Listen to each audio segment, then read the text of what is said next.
Serial मन अति सुंदर में पिताजी कहते हैं कि नानी आप कितनी ख़राब है, मैंने आपके ऊपर भरोसा किया और आपने मेरा भरोसा तोड़ा है, आपको जेल जाना ही पड़ेगा। और कहते हैं ले जाइए इंस्पेक्टर साहब, अब इनसे हमारा कोई रिश्ता नहीं है। नानी कहती है मैंने कुछ नहीं किया दिव्यम, तो दिव्यम कहता है आपने ही मेरा घर उजाड़ा है, आपको जाना पड़ेगा। इंस्पेक्टर हथकड़ी लगाती है। सुजाता कहती है मत ले जाओ, माफ़ कर दो मेरी माँ को, कोई उसकी तरफ नहीं देखता।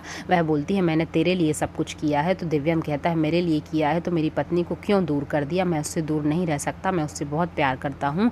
आपने मेरा घर उजाड़ा है, अगर आप अच्छी होती तो हम दोनों को मिलाने की कोशिश करती। और वह पूछता है कि सुजाता क्या तुम भी अपनी माँ से मिली थी, अगर मिली थी तो तुम आज से यहीं रहोगी, घर केवल हम लोग जाएंगे, तुम घर नहीं जाओगी, यही तुम्हारी सजा है, क्योंकि साथ देने वाला भी उतना ही बड़ा गुनहगार होता है। सुजाता कहती है नहीं मैंने कुछ नहीं किया, मुझे घर ले चलिए। लेकिन पिताजी कहते हैं तुम आज के बाद हमारे घर नहीं जाओगी, हमारा पूरा परिवार जाएगा पर तुम नहीं जाओगी, तुम हमेशा से इसी उसमें रहती हो कि राधिका इस घर से निकल जाए। तुमने पता होने के बाद भी सब कुछ सच नहीं बताया और शर्त भी मान रही थी दादी के, इसलिए तुम सबसे बुरी हो, तुम्हें सज़ा भुगतनी पड़ेगी। वह नीचे बैठ जाती है, सारे लोग चले जाते हैं, वह घर आ जाती है। लेकिन कहता है उसका पति तुम यहाँ नहीं रह सकती, सज़ा तो भुगतनी पड़ेगी। दिव्यम भी बोलता है, सारे लोग बोलते हैं, लेकिन वह नहीं मानती और कहती है कि जब राधिका को घर से बाहर निकाल सकते हैं तो तुम्हें क्यों नहीं, तुम्हें भी सज़ा मिलनी चाहिए अपने माँ की किए की, जब काया की किए की राधिका को मिली है। और पिताजी से कहती है राधिका माँ जी को मत भेजिए, उनकी कोई गलती नहीं है। तो कहते हैं कि तुम बहुत भूली है, तुम इसे नहीं जानती, मैं इसकी रग रग से वाकिफ़ हूँ,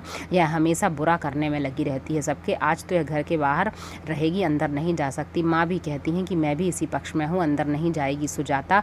आज हमारे घर की बहू घर से बाहर भटक रही थी और इतना बड़ा नाटक किया, उसमें ये भी शामिल थी, ये कोई छोटी बात नहीं है। सारे लोग अंदर चले जाओ, नहीं सबको घर से बाहर निकाल दिया जाएगा। तो एक एक करके सारे लोग अंदर चले जाते हैं। वह दिव्यम का हाथ पकड़ती है, वह भी चला जाता है, राधिका भी चली जाती है। और